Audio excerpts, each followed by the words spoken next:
will do, go ahead and move toward our first panelist.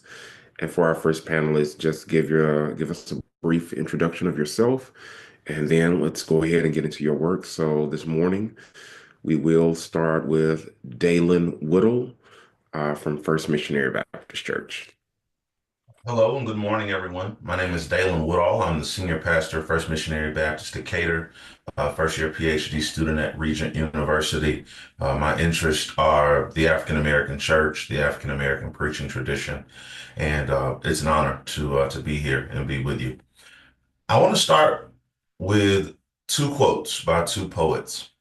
One famous and the other perhaps less known as a poet, but equally important for understanding the African American experience in America. The first poet is Langston Hughes, who wrote, "I am the darker brother, and they send me to eat in the kitchen when company comes." Hughes captures the painful reality of African Americans' place within the American household, needed but never fully welcomed. In his words, we find the experience of being present, but never part of the family.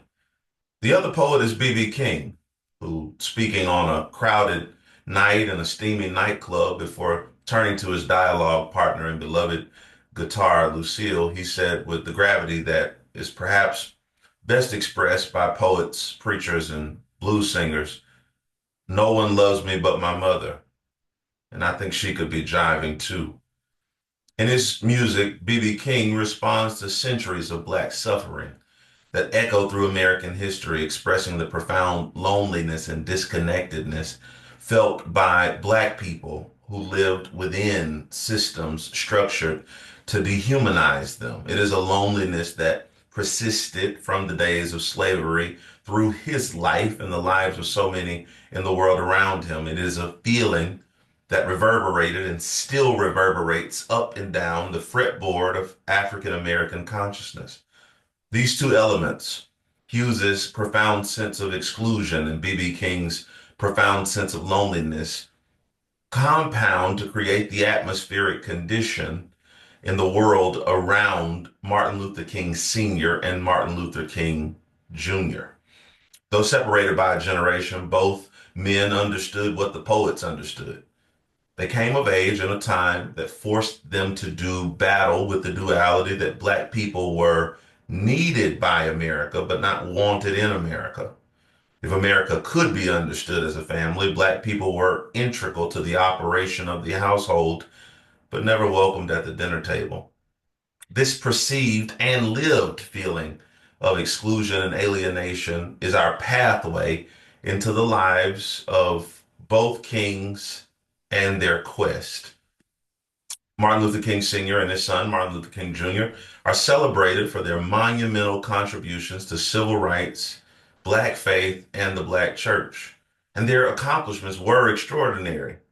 But both men faced a common foe in both their public and private lives, captured by a phrase in Dr. King's letter from Birmingham jail, a degenerating sense of nobodiness.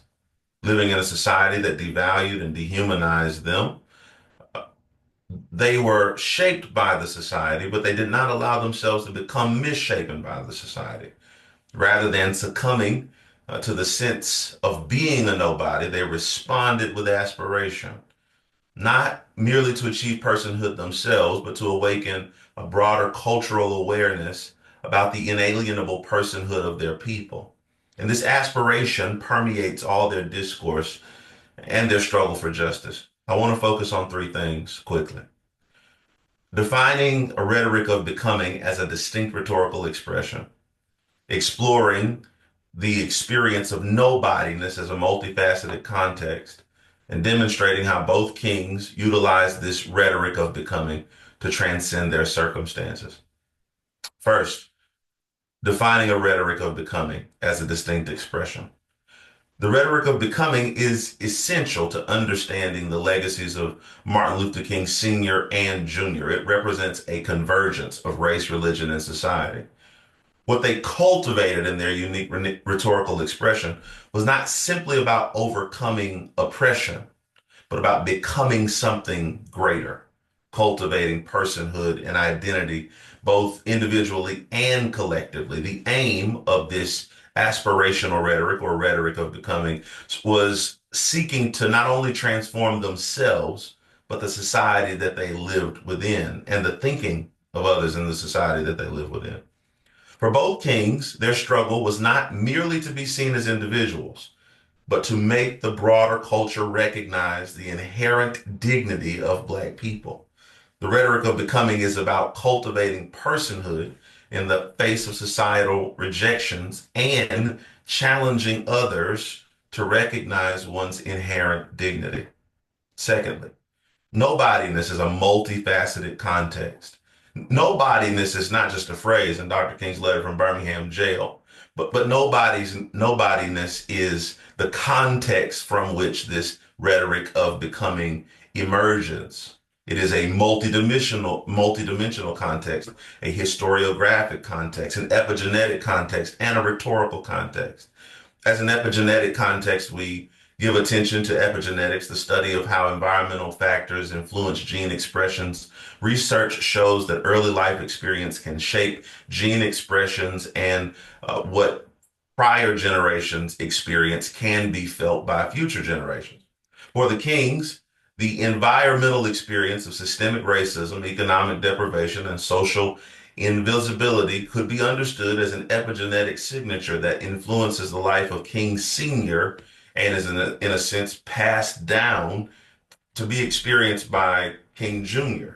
Not just externally, but internally. We're talking about the impact of this environment on a psyche experienced across generations. There's the historiographic context. King Sr., born in 1897 to sharecropper parents in Stockbridge, Georgia, who comes of age in a post-Civil War Reconstruction kind of context, who experiences racial prejudice and Jim Crow and leaves that rural context of Stockbridge, moving into the urban context of Atlanta, where he still struggles with a sense of nobodiness, not only because of his Blackness, but because of a lack of access and education and economic possibility. But despite these obstacles, King Sr. pursues education and is determined to become somebody. Jonathan Eag writes about this wonderfully. He leaves Stockbridge again and eventually becomes the senior pastor of the Ebenezer Baptist Church. And his journey highlights the process of transitioning between nobodiness and somebody. He accomplishes this through the church. He accomplishes this through the leadership function of the Black pastor. And then finally, the rhetorical context. Dr. King Jr. is born into a different context of relative comfort within Black middle class Atlanta. However, in spite of his academic success and his social standing, he still has to confront the persuasive psychological burden of being perceived as a nobody by dominant white society. And you have the penultimate expression, the rhetorical expression of nobodiness in what he writes in his letter from Birmingham jail.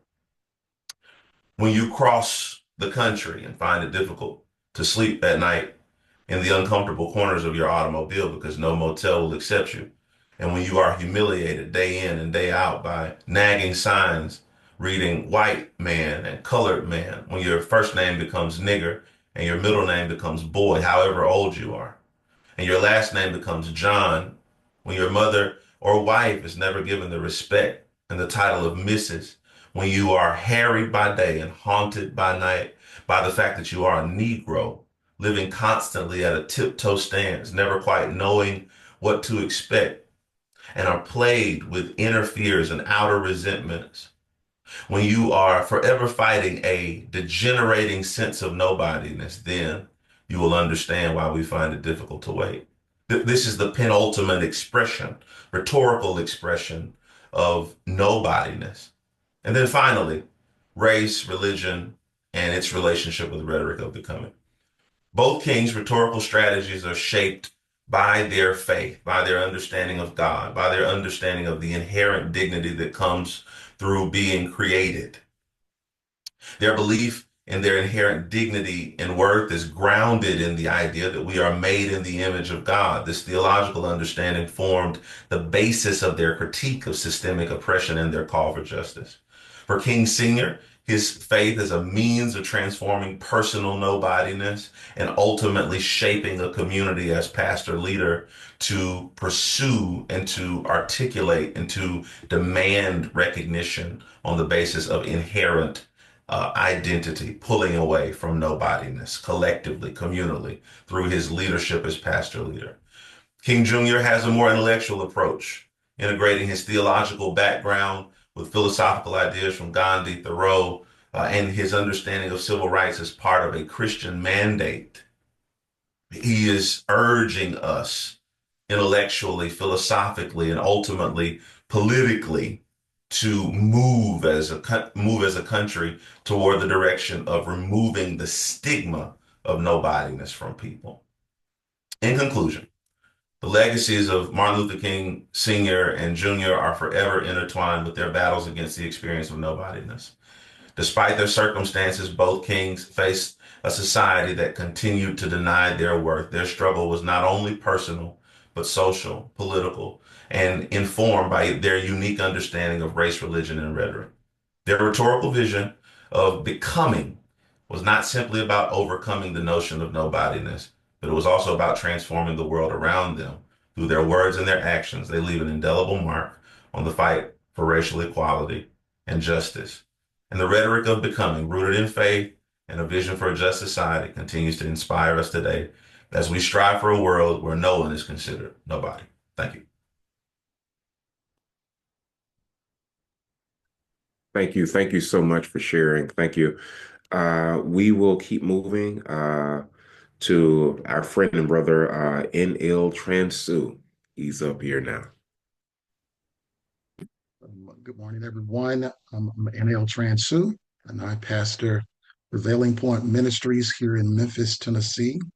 I'm also a first-year student taking PhD level courses at the University of Memphis, and my area of focus is religious rhetoric, race, and faith-based organizations. I would like to share the screen here for my work in progress, if I can have access. You should be able to share. Thank you. Mm-hmm.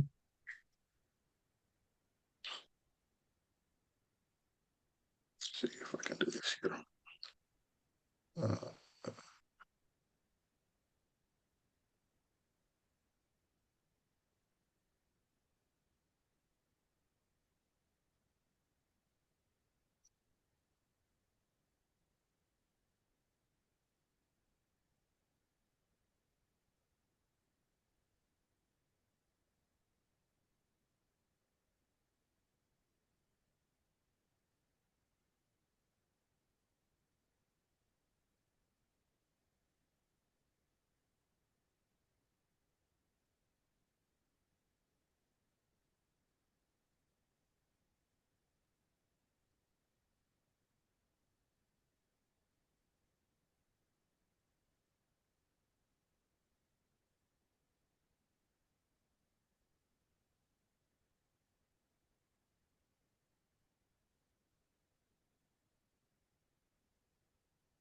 I mean, we see it. You can't.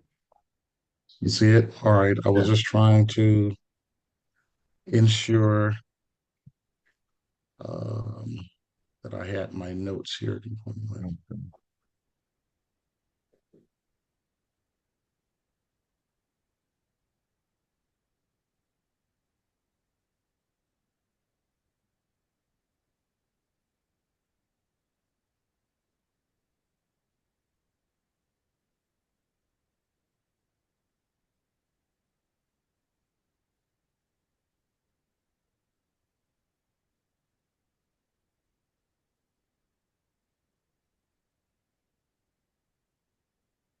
Okay. All right. So King's prophetic call for guaranteed income, examining the interplay of religious rhetoric and race, and a comparative analysis of the other America, and where do we go from here. This study comparatively analyzes the strong ethos of Dr. Martin Luther King Jr.'s prophetic discourse and solution for economic and racial inequalities, that being guaranteed income, exploring two prophetic discourses with two different racial audiences. King, he exposes and addresses racial and economic disparities with the same religious rhetoric, examining his prophetic discourses, namely the other America and where do we go from here. I argue that the substance of King's content and character, like that of the prophets of old, was not influenced at all by context. Brian Stinsland mentions in his paper, The Failed Revolution of Welfare, he says that between 1965 and 1980, Americans debated the merits of replacing the existing service-based welfare system with a guaranteed income program. Initially formulated within the Johnson administration, the central feature of guaranteed income program was nationally uniform minimum annual income for the nation's citizens. Guaranteed income, as it relates to currently, guaranteed income programs offer consistent, unrestricted, unconditional cash payments to a particular group of people, aiming to alleviate poverty and promote economic security. Although the federal government does not have a guaranteed income program now, there is a network of mayors across the United States advocating for a guaranteed income to ensure that all Americans have an income floor. The name of the network is called Mayors for a Guaranteed Income. And although their guaranteed income pilot map, as you see on the screen, has not been updated, their website has reported that they are now at 174 guaranteed income program pilots across the nation. And I'm excited to say that we now have one in my home city, Memphis. As it relates to King's prophetic philosophy on guaranteed income, he simply believes that the poor transform into purchasers will do a great deal on their own to alter housing decay. He also says that Negroes who have a double disability will have a greater effect on discrimination when they have additional weapon of cash to use in their struggle. Beyond these advantages, a host of positive psychological changes inevitably will result from widespread economic security. The dignity of the individual will flourish when the decisions concerning his life are in his own hands, when he has the assurance that his income is stable and certain, and when he knows that he has the means to seek self-improvement. Personal conflict, he says, between husband, wife, and children will diminish because of the unjust measurement of human worth on a scale of dollars is eliminated. So King's prophetic discourses on guaranteed income, one being The Other America, which was done in April of 67 at Stanford University, a predominantly white audience, student body.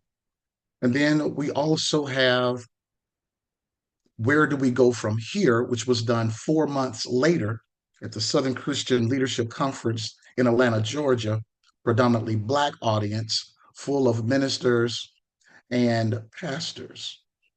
Now, while examining King's prophetic discourses, I argue that the substance of King's content and character, like the prophets of old again, was not influenced by context.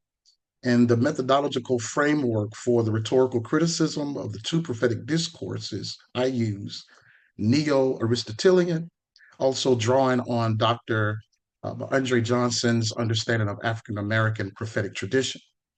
This analysis elucidates the consistency of King's prophetic rhetoric despite the racial dynamics of his audience. Ethos, I love how Brother Paul Menifee quotes in his papers, Converting Slaves to Citizens, he quotes William Pipes simply by saying that for the Negro preacher, the concept of character as a means of persuasion means the total person. The old time Negro preacher is not merely a speaker with a speech. She or he is the person of God with God's message to people, the instrument through which the Father talks to his children. Hence, by virtue of her or his pastoral role alone, the Black preacher embodies ethos, particularly a prophetic ethos. And looking at Johnson's four types, or Johnson's African American prophetic tradition, he simply says that while there are a plethora of studies on prophetic rhetoric drawn from apocalyptic and Jeremiah traditions, not many of them focus primarily on the African American tradition, created in the crucible of slavery and formed in segregation. It has been this tradition that not only has given voice to many African Americans, but also provided a level of comfort and reassurance. And looking a little deeper into Johnson's four types of prophetic rhetoric in African American prophetic tradition. In Johnson's work on the rhetoric of Bishop Henry McNeil Turner, he identified four types of prophetic rhetoric found primarily but not exclusively in African American prophetic tradition, one being celebratory prophecy. Next is disputation prophecy, mission oriented prophecy, and pessimistic prophecy. Um, Within King's prophetic discourses on guaranteed income in both of his speeches, first, King employs pessimistic prophecy to describe the plight of African Americans in both sacred speeches. Second, he utilizes the mission oriented prophecy to call for conciliation and support of guaranteed income in each discourse. Third, King implements disputation prophecy to argue how the United States has the means for guaranteed income. And lastly, King appropriates celebratory prophecy to close the two sacred speeches while offering hope and assurance using the lyrics to We Shall Overcome. And so to conclude, while contextual awareness is crucial for rhetorical performance, this research underscores the necessity of a strong, unyielding ethos to prevent contextual pressures from undermining the substance of sacred content in the prophetic critique of social ills and the prophetic charge of policy change. And I also lean on Isaiah 50 and verse 7. It simply says, Because the sovereign Lord helps me, I will not be disgraced. Therefore, I have set my face like a stone, determined to do his will, and I know that I will not be put to shame. Thank you.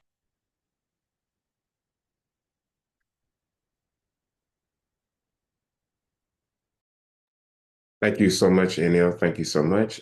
We now will move to Kelly Sauskojus. Did I get it? I'm so sorry. I'm Kelly Sauskojus, and no one's going to get that right on the first try. That's I was fine. close. Hmm. But we're ready to hear from you now. It's an honor to be here with y'all. I'm Kelly Sauskojus. I do not pastor anywhere. About a year ago, I defended what I think is a sneaky religious rhetoric dissertation disguised as a study of some different community-based grant writing practices in Knoxville, Tennessee, where I lived for the last 5 years. Currently, I'm a postdoctoral fellow at Clemson University, just on the other side of the Smokies in South Carolina. And I have research interests about religion, rhetoric, community-based writing, technical writing. That's kind of my jam. Yeah, I think that's all I need to say about me to get rolling.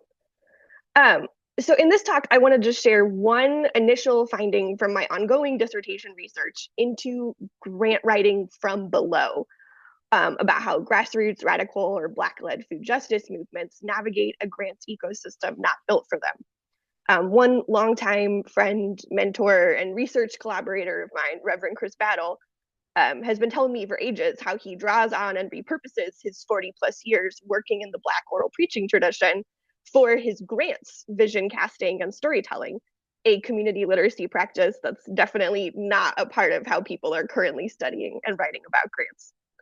And as I analyzed our interview transcripts, I uncovered a lot of moments where I, because of lots of time spent together with Chris, not just in food justice organizing spaces, but also in church spaces, responded in our grant writing conversations to his preaching rhetoric with like appropriate church call and response press. Like, he's talking about grants, I'm telling him, come on, pastor, like, amen.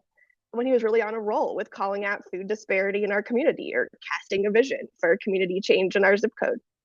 So in this presentation, I'm going to wonder more than conclusively argue about the need for community engaged literacy scholars to not just allow for or expect folks to draw on their home literacy practices in unexpected and creative ways, but for us to actually do the work to be ready to respond and collaborate in those practices ourselves. I'm curious about that. I'm curious what y'all have to help me question about that. So I'll be real straightforward with y'all. I've learned a ton from folks in the orbit of this conference about the intersections of race, rhetoric, and religion, especially about the ways that Black prophetic rhetoric has often been excluded from conversations that I'm a part of about religious prophetic rhetoric more generally in the US. And I thought during my PhD, this was just an area of reading interest for me, like something I enjoyed learning about, but I would never write or talk about. Like, y'all see me, this is not my lane.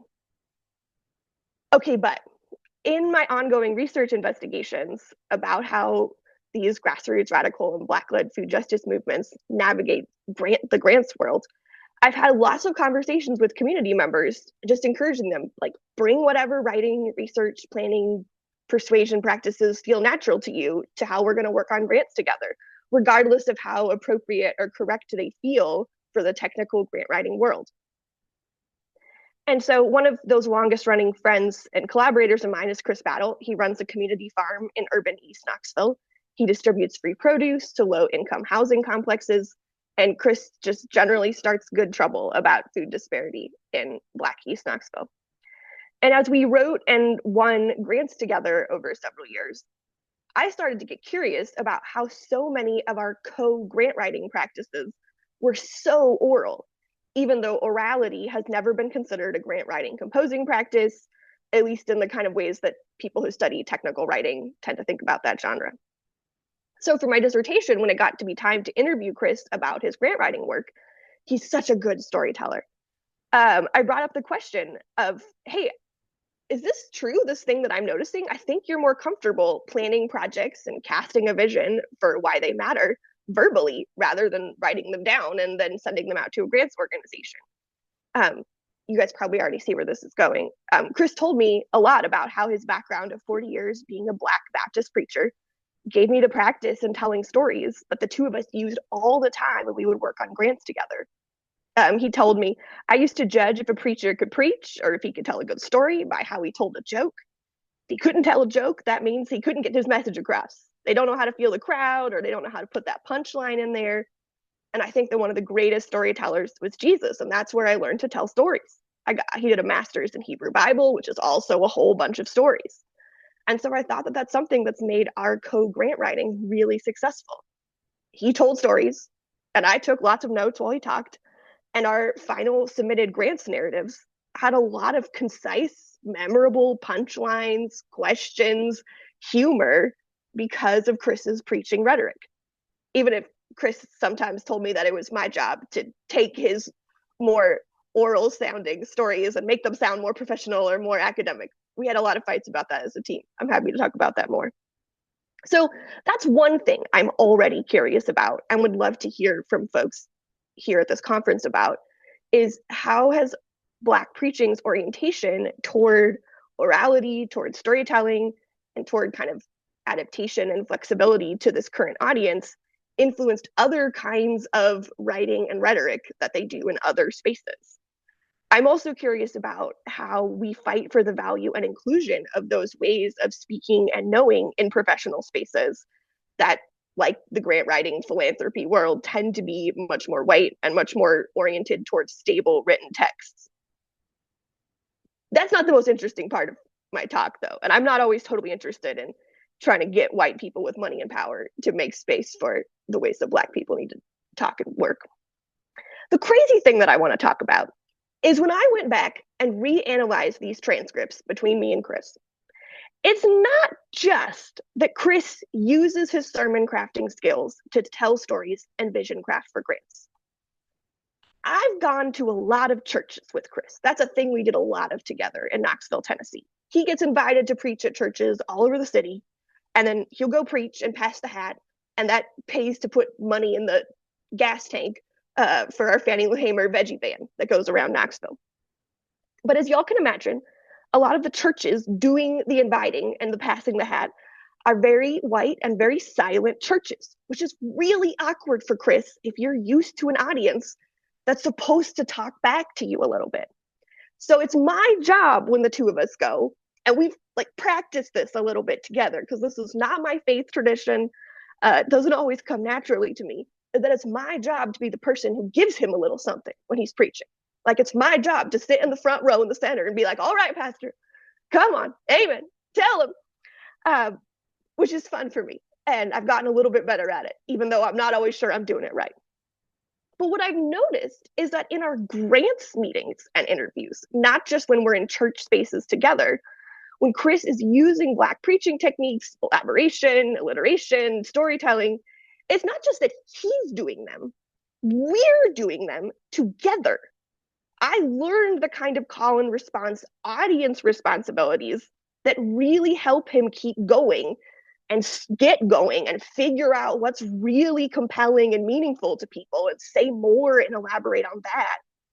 And I was doing that unconsciously in our grants conversations because I had learned to do that in our church contexts. And y'all know more about this than I do, but I used to think the audience has a responsibility. Thank you, Thomas. We got to talk more about that. Because I thought in some of our grant writing conversations, as a partner, the best thing that I can do is just to get him talking and shut up and take notes and say nothing. But that's actually not what he needs as someone with a background in Black preaching. He needs an attentive audience who's thinking about what's most exciting here, what's important, what's really connecting with people. And it's my job to let him know with my oral feedback, keep going down that train of thought. That's good. That's cooking. So a lot of those rhetorical moments that ended up in our final grants were not things that Chris just said solo in a vacuum. They're moments that happened because my audience work helped Chris find his preaching flow and know that his audience is tuned in and excited about what he's saying.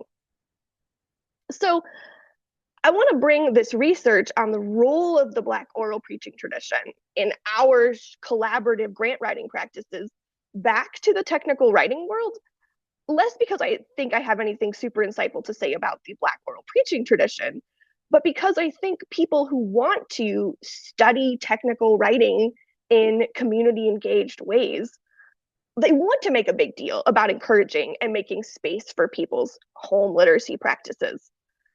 But for some of us, that might mean not just saying, okay, I'm going to let Chris do his storytelling, or I'm going to let him do his alliteration and his questions and include that. But it actually means I have to learn a lot of stuff about Black preaching and about what my job is so that I can co-participate in it with him. There's a big difference between being I'm going to stand back and affirm what you're doing versus I'm going to be hands-on and I'm going to do this with you. But the people I know doing good work in community engaged and grant writing spaces, I don't know that we have any kind of framework for, yeah, if you want to show up and do work and lend energy to Black activist spaces, again, that's a thing that lots of people pay lip service to wanting to do. I think it might behoove people to like read some of Andre Johnson's scholarship, like come to this center, show up in these Black activist spaces, expecting them to be spiritual and be willing to play an active part in the spiritual literacy practices that are happening. Because these practices don't happen in a vacuum. You can't be preaching to nobody.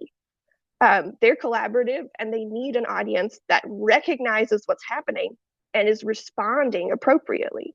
So I welcome any thoughts about these dots that I'm starting to connect. And I'll also say, Chris Battle and I will both be together talking at 4Cs in Baltimore. I don't know if everybody makes the college composition conference circuit, but we'll be in Baltimore this year, which is a good place for Black preaching and Black food justice work next month in April. Thank you all so much for your time and attention. Thank you, Kelly, so much for sharing. Very interesting. All three have a lot that we can kind of put together. But before we get there, I want to open the floor for questions, comments, concerns um, for for our panelists this morning.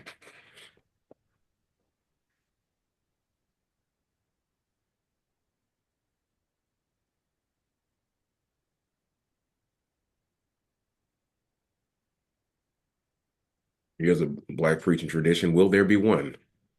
Uh,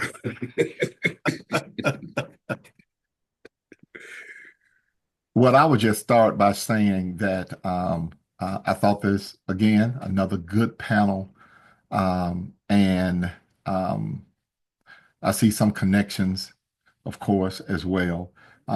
When these abstracts were rolling in, I said, this is interesting. Yeah, maybe we can put this together because what I heard, and I think what we heard together was an explanation of the Black preaching tradition from King and an understanding of it um, as they are doing it. Then from Kelly's paper, we saw the implementation of how this actually. So what does call and response do? We write about that all the time. Matter of fact, Solomon Cochran, who is on in the Zoom room right now, is working on his dissertation and has expanded uh, our conception of call and response, moving it out of the pulpit and putting it into everyday movement. Matter of fact, he's working on the Montgomery brawl as an example of call and response. So, call and response is more it's just not a theoretical framework. It's also a embedded practice that moves beyond the pulpit. So yeah. So I like this. This is exactly what we are trying to get here in the center. You get your theoretical frameworks, your academic stuff, and then here's some Kelly saying, okay, let's make this real and make this live. And then also doing a little bit of I will argue a little ethnography and just sitting back and saying, wow, okay. And then no, I just can't watch. I have to be in it. I have to make this as authentic as possible because you know at that moment that it is a real thing. It no longer is a theoretical framework. It is now a real living, breathing thing. And it's our job to kind of explain that um, to our other colleagues and scholars and people who will want to know about this tradition. So thank you again for your papers. Questions, anybody, or comments? I'm gonna put my student Solomon on the spot. Solomon, are you in the room? He must stepped away or he being real quiet. He'll be up next, the chair of the tap. But No, I'm here. I'm oh, there here. you go. Okay. I just thought maybe you wanted to say a few, you have a Um, few comments. Actually for Kelly, I wanted to ask like the whole practice because you were immersing yourself in the practice, right? And the performance, like how, especially like the first time that you decide that you're going to sit Yeah, on that front pew and you were going to engage with the sermon, like can you talk to us about like what that the emotional good question. and the inner work that was happening for you in that space. Yeah, I think this is something I'm thinking about just even sitting in this panel. I think it requires something very different of you as a listener. Like I come from like people joke about like the frozen chosen, like white churches like you it is silent. And like your job is like it's like to take notes. Like it's a lecture.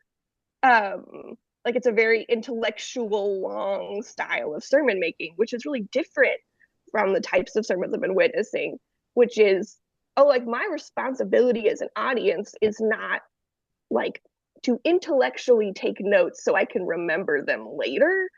Like we're making something together that is performative and like it's only going to happen in one place and one time. Um, I'll also say, so I I can get some of the intonation right. Like I'm figuring out like when the moments are. I'm listening. I'm bringing like some musical background in, trying to figure out how to respond in ways that are going to be useful to Chris.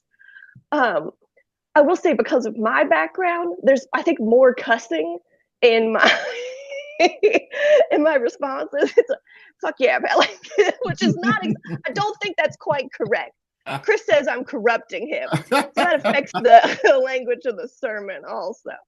So I don't know. That's what I'll say is like it asks me to think and be present in very different ways as a listener. Um, and I bring more of myself also, I think. Yeah, and I also want to just add, because of what you just said, Kelly, and not you saying this because I know you and I know some of your work and stuff, but I just want to reiterate that what Pastor Frank Thomas or Dr. Frank, Reverend Frank, whatever Thomas says about the Black preaching tradition and his whole, as I talked about yesterday in my presentation, his whole um, reason for creating the um, the African American Preacher and the Sacred Rhetoric program is to do is to talk about the African American preaching program as genius, as an intellectual tradition as well. It is not Mm-hmm. that this is just emotionalism run amok and people are not thinking because what the call and response is actually saying is, I like what I heard, so I am Say going to more. respond. Keep Yeah, I going. need you to, yeah, because I'm Like listening use to that you. Hebrew. I'm I reading. want that.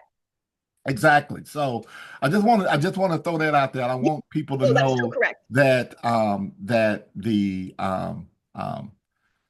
the best of, like we Mm-hmm. like to say the phrase, the best of the Black preaching tradition is one that involves head and heart and also involves spirit and action. And I think that's Mm. the kicker. The kicker is there's always a call for some action. What are you going to do? Mm-hmm.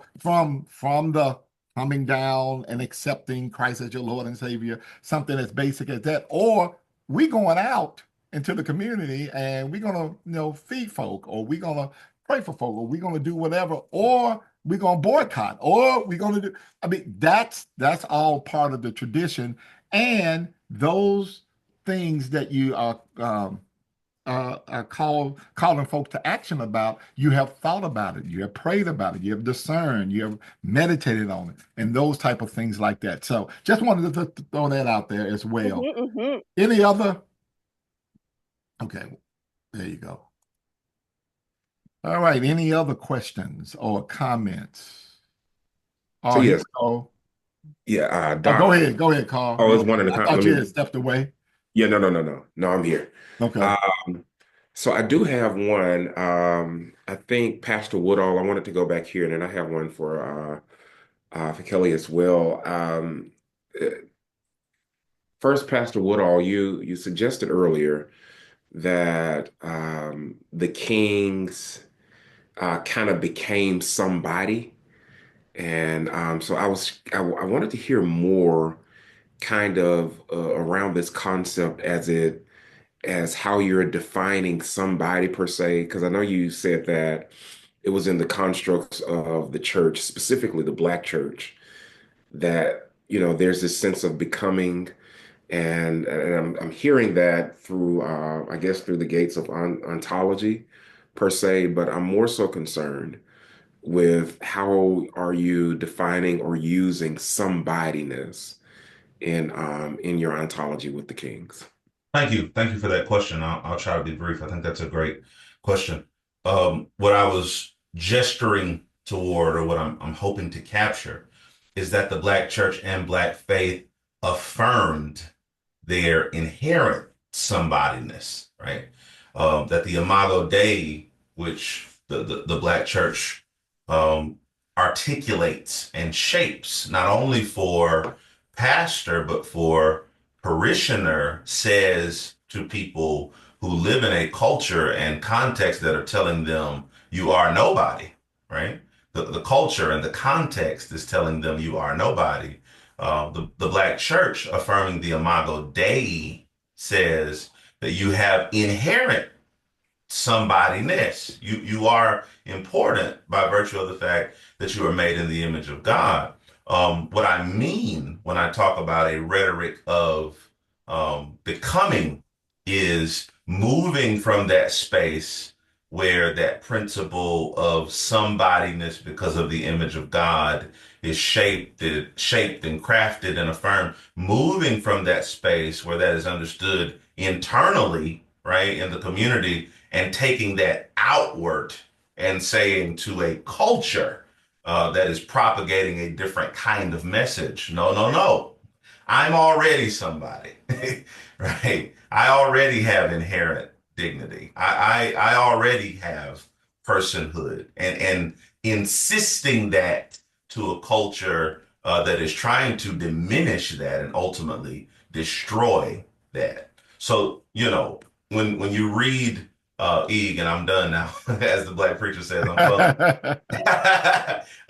When you read Eg, it's important to King that he begins to think of himself as someone with more substance, right? There's a wonderful conversation that he has with his mother-in-law that he later replays with Coretta because he wants to not only achieve but maintain this personal sense of having made it to a more affluent, more recognizable, more important position. But he doesn't become somebody in the church. The church affirms to him that he already is somebody. So thank you. Yeah. I love that. I do have a question here in the comments. I want to go ahead and read out from Edward Williams to NL. Using King's model, what does economic development look like in collaboration for pastors, nonprofit organizations, and the academy and communities through Memphis, both currently and for the future? Thank you, Edward. So I think the model, just like King advocating for policy change, just embodying ethos, the credibility, um, and and I would say even just ensuring that all persons are on board with the thought is also providing somewhat of a an understanding of the plight of people who are struggling financially and economically. That within itself, understanding that a person can't pull themselves up by their own bootstraps, if you will, but that this nation, even what it's doing, even right now, we have the means. As Dr. Martin Luther King argued back then, we had the money to spend on war. We had the money to send a person to the moon. And even now, we have finances to do a number of things.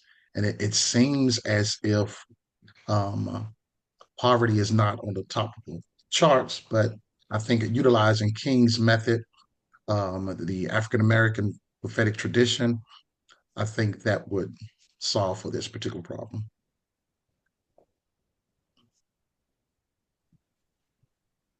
I think, and I'll say this for NL and then Kelly, because I kind of want to, again, there are ways to kind of tie all of these concepts together, specifically because through grant writing and the use of affirming language from the pulpit in the Black preaching tradition, and how do we help affirm what type of response do we need to hear to kind of help further this idea of making sure that we are getting the proper funds from different places in grants to ensure that there is some type of equity in whatever sense of the word.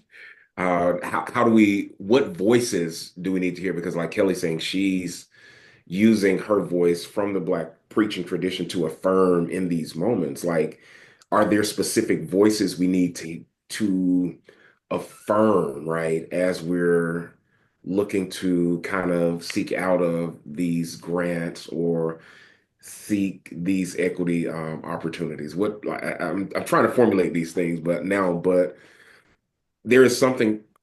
Who do we need to hear to affirm us in these moments? That's more so my question.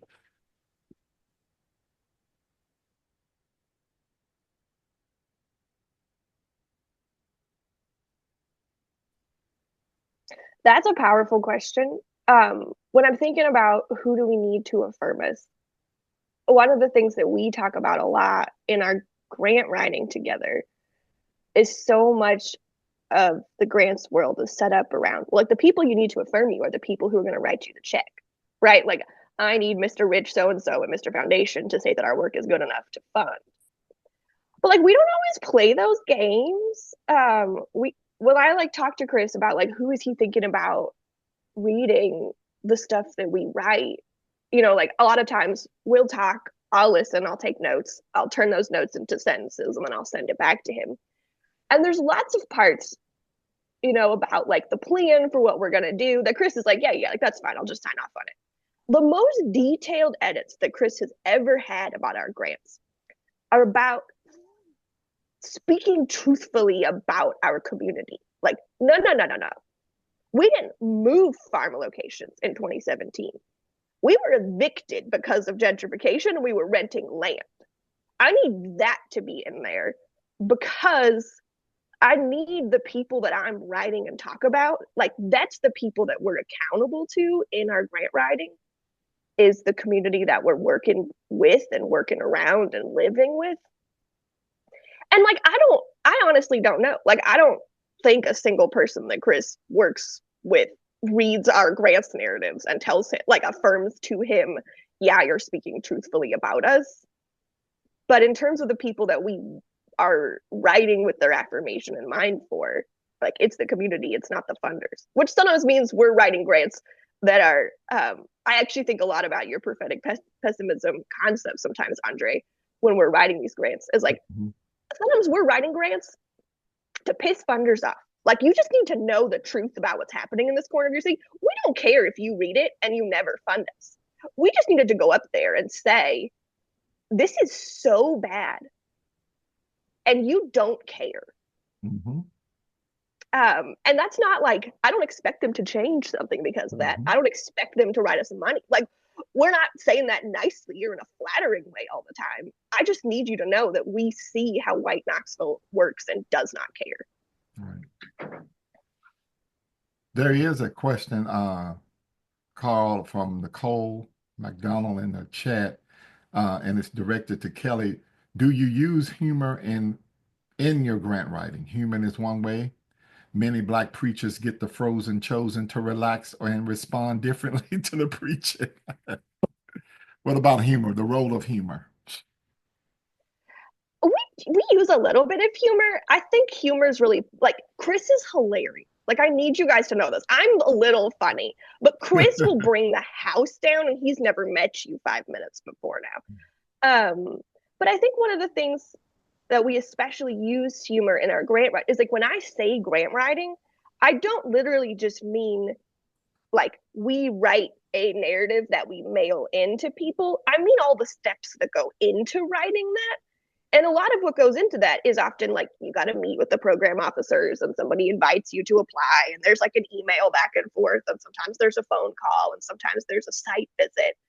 And I think there's something about the intersection of like presence and humor where people will often say like, oh, let me just send Chris a quick email. Like, let me give him a call. And Chris is usually like, no, like you should come to the farm.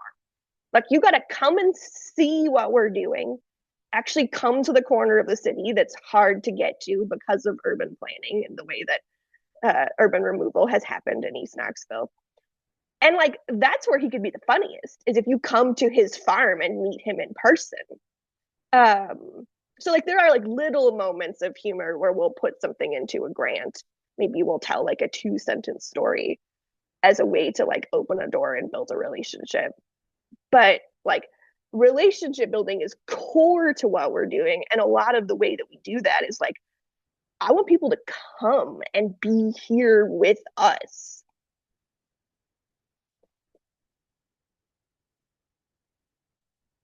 Which is not how grants usually work. That's not very efficient, y'all. Asking people to drive out to your corner of the city. But it's good.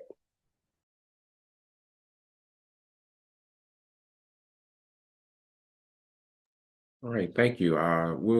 Additional questions?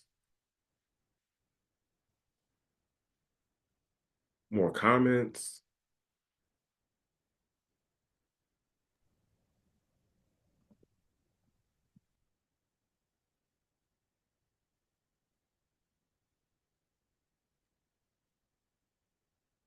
All right, Dr. Johnson. Yeah.